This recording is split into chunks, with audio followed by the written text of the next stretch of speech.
Okay. So we were talking about the direct values. So direct values में दो values थी जिनके बारे में हम बात कर रहे थे. First is your consumptive, as the name suggests consumption. So consumption is foods, fuels, drugs, etc.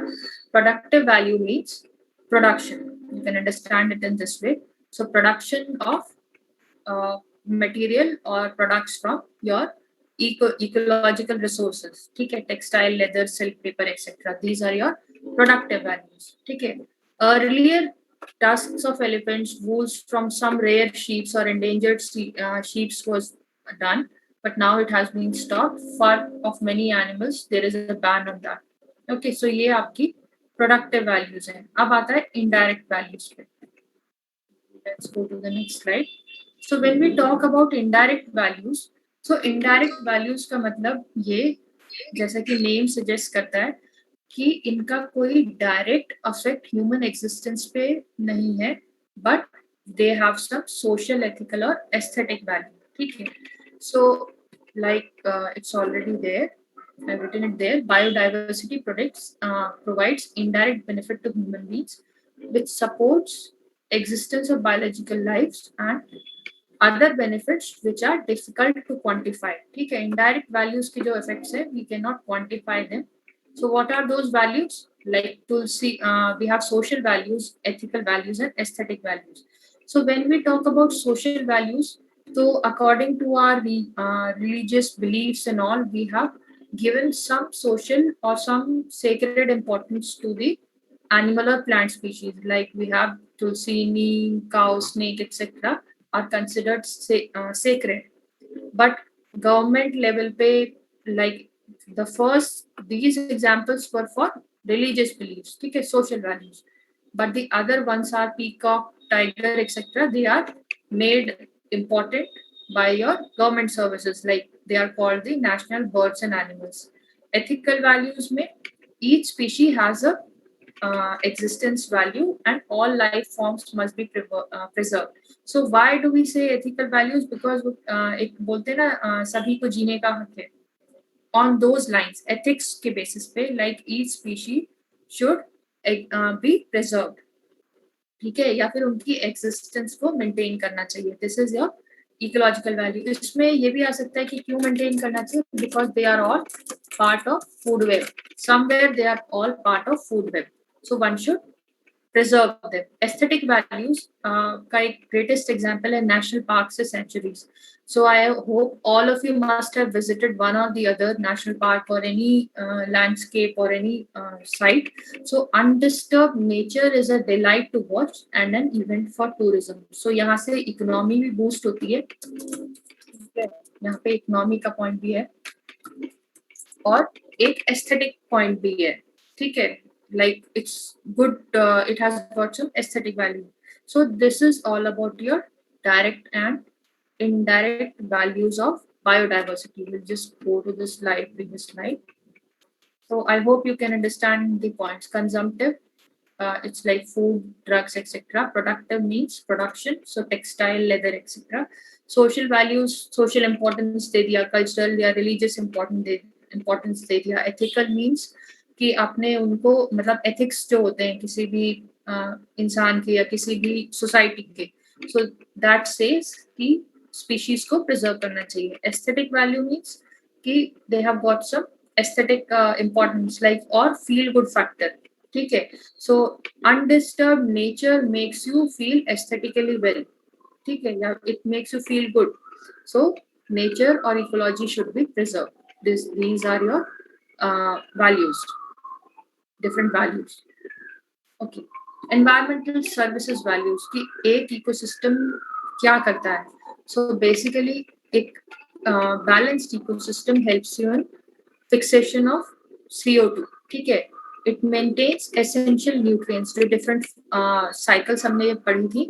So if an ecological balance is maintained or ecosystem is kept in a good stable state, then the cycles, all the nutrient cycles are well maintained. Okay. Soil formation and protection from erosion. ठीक है, अगर कहीं पे ecosystem बहुत developed है, plant species are in a huge number, तो erosion के chances कम है। सॉइल फॉर्मेशन कैसे होता है? Soil formation is basically dead and decaying matter and weathering of rocks etc. ये मिक्सचर जब बनता है देन यू हैव सॉइल। तो जितना ज्यादा ऑर्गेनिक कंटेंट होगा वैसे ही सॉइल का नेम भी चेंज हो जाता है, या उसकी जो न्यूट्रिएंट वैल्यू है वो चेंज हो जाती है। ठीक है, सैंडी सॉइल में कितने न्यूट्रिएंट्स हैं, वेरास जो ब्लैक सॉइल है जिसमें कॉटन ग्रो होती है उसका डिफरेंट न्यूट्रिएंट वैल्यू है। we don't need to read it here, but soil is that. So basically it helps in soil formation and protection from erosion. Regulating climate is one of the reasons that one should maintain in any ecosystem detoxification and decomposition of waste. Okay, so the next topic is interesting and it's more about know your country. So India is divided into 10 biogeographic regions. Okay, so biogeographic regions का मतलब क्या होगा कि biologically different है और geographically भी different है। ठीक है, so India is divided into 10 regions. So let's just go to the map. So this is a map for India. So we had read about different types of forests.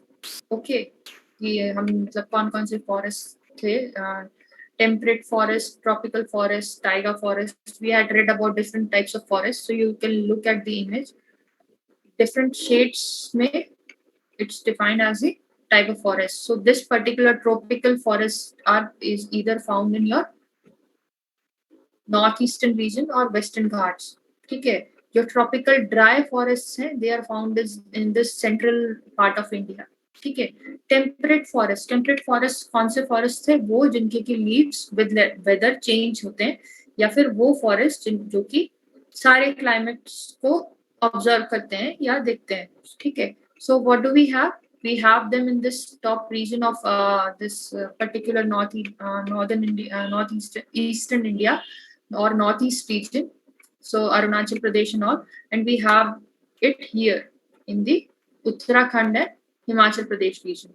So ये different type के forests है, but let's go to the current topic, which is your biogeographical realms. तो अगर किसी को आगे SSC वगैरह का तैयारी करना है, so one should know about this. ये important है। ठीक है, so यहाँ पे आपका है first is your Trans-Himalayan region. So this particular region here is your Trans-Himalayan region. Trans-Himalayan means Jammu Kashmir, Ladakh and Ladakh region. ठीक है, the second is your Western Himalayan region. So Uttarakhand वाला region जो है, this whole thing is your Western Himalayan region. Eastern Himalayan region. So where is the number 3? It's here. Okay. So basically the next is your northeast. This Eastern Himalayan region, it's here. So it's basically your Arunachal Pradesh and all the top northeastern states. Then we have your Gangetic Plains, Indo-Gangetic Plain. This is your UP Bihar region, which comes under the Gangetic Plains or where the Ganga River flows. Then sixth region is your coastal region. So this coastal area from here to here is your coast region. Seventh is your semi-arid region.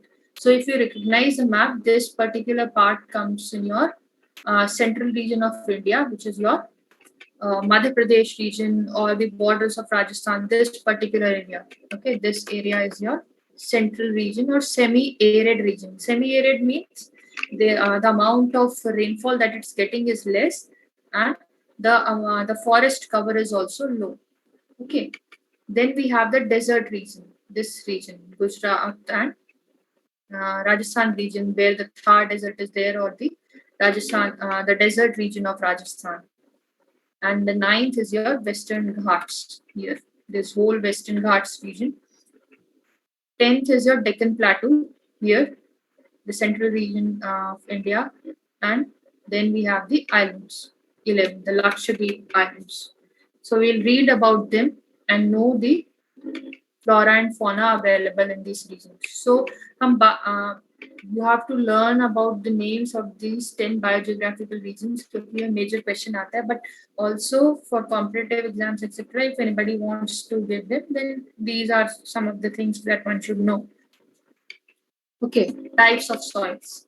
So अभी हम जब biogeographical region पढ़ेंगे तो वहाँ पे different types of soils आएगा. So let's just recognize the soils that are there. क्योंकि alluvial, laterite बार बार terms आती हैं, so we are not able to recognize them. Okay. So first is your sandy soil, silt soil, clay soil looks like this, and this is loamy. So when we talk about red soil, it's like this, black soil, and we have कहाँ पे मिलती है? We'll just go to the next slide. But okay, the next one is your alluvial and laterite. So let's go to the first biogeographical region. So we have Trans Himalayas. So Trans Himalayas is Jammu Kashmir, Ladakh, Lahaul, Spiti, Himachal Pradesh. So this is your first biogeographical region of India, of our country. Okay, so it's basically cold and arid. So if any one of you have visited Ladakh and all, you know it that it's cold and arid region, and it's specifically the Ladakh and the region is your cold desert. Okay, so what is the temperature range? It's minus 35 to 3 degrees Celsius. So the area is like, its extensive area is covered by bare rocks and glaciers. The type of species that are found are your wild sheep, snow leopard, marbled cats, marmots, black crane, etc. So just go through them and have a look. This is one particular sheep that is found there, and its name is Marco Polo sheep or Marco Polo. We have heard about the name Marco Polo, but it's the name of a sheep.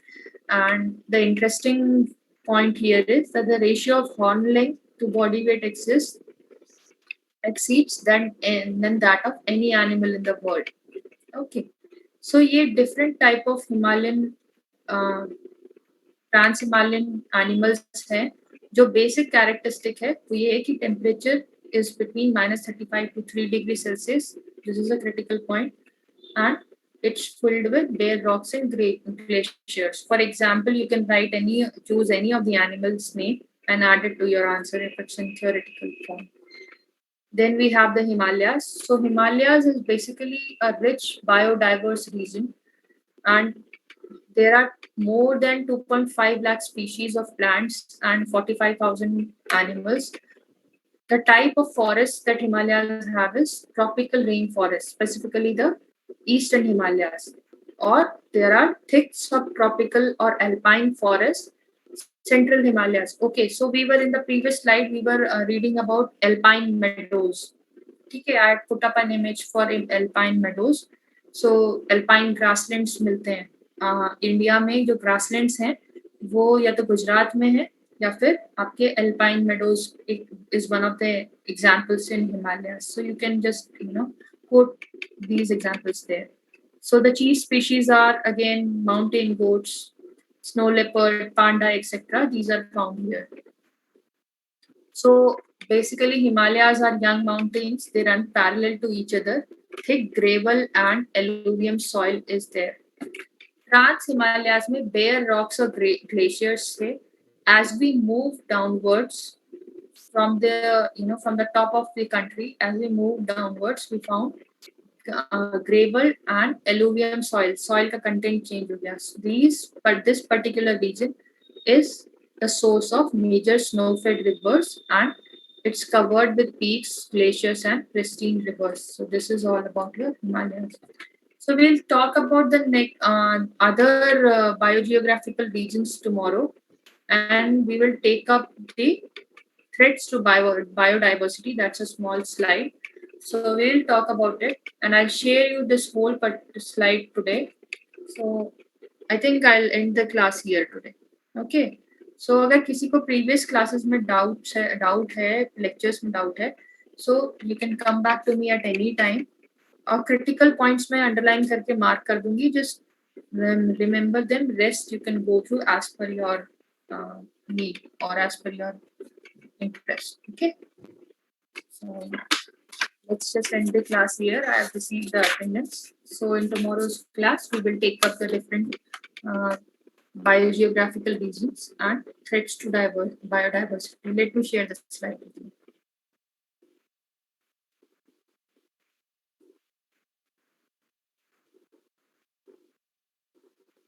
So in tomorrow's class, we are going to talk about this particular topic too, threats to biodiversity. So this is a simple slide. We'll talk about habitat loss, poaching, man and wildlife conflict. जो leopards हम लोग newspapers में बहुत frequently read करते रहते हैं कि leopard has entered into a particular city and all, या फिर वहाँ पे conflict हुआ between a human being and a leopard or any animal.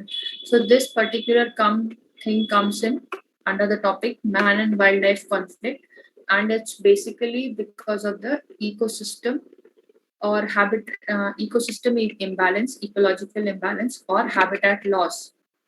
So basically, when we talk about man and wildlife conflict, it's the direct consequence of this particular uh, this particular problem, habitat loss. So जब habitat loss होता है, ecological imbalance होता है, तो man and wildlife conflict is bound to happen. So we'll talk about it tomorrow.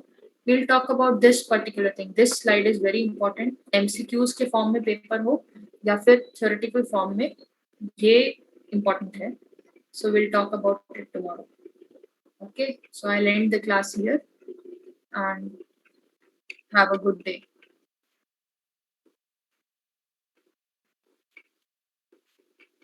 Okay.